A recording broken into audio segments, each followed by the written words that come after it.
అందరికీ శుభోదయం. ఈరోజు మన యాక్టివిటీ మన చుట్టూ ఉన్న ఆకారాలు గుర్తించటం, కనుగొనటం, తయారు చేయడం, వర్గీకరించడం.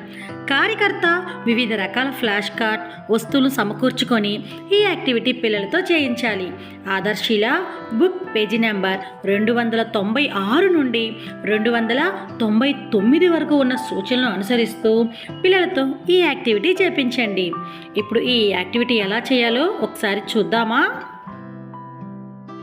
ఈ యాక్టివిటీకి కావలసిన వస్తువులు వివిధ ఆకారాలు, చిత్రాలలో ఉన్న మన చుట్టూ ఉన్న వస్తువులు లేదా ప్రాథమిక మరియు ద్వితీయ ఆకారాల కటౌట్లు.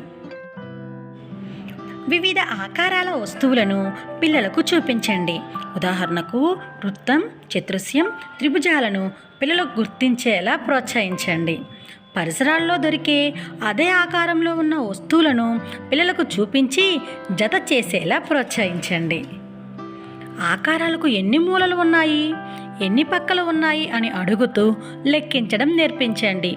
గాలిలో, ఇసుకలో, నీటిలో ఆకారాలను గీయమనండి. ఆదర్శిలా బుక్లో ఇచ్చిన ఉపాధ్యాయులకు సూచనలు చదువుతూ పిల్లలతో ఈ యాక్టివిటీని చేపించండి. Thank you.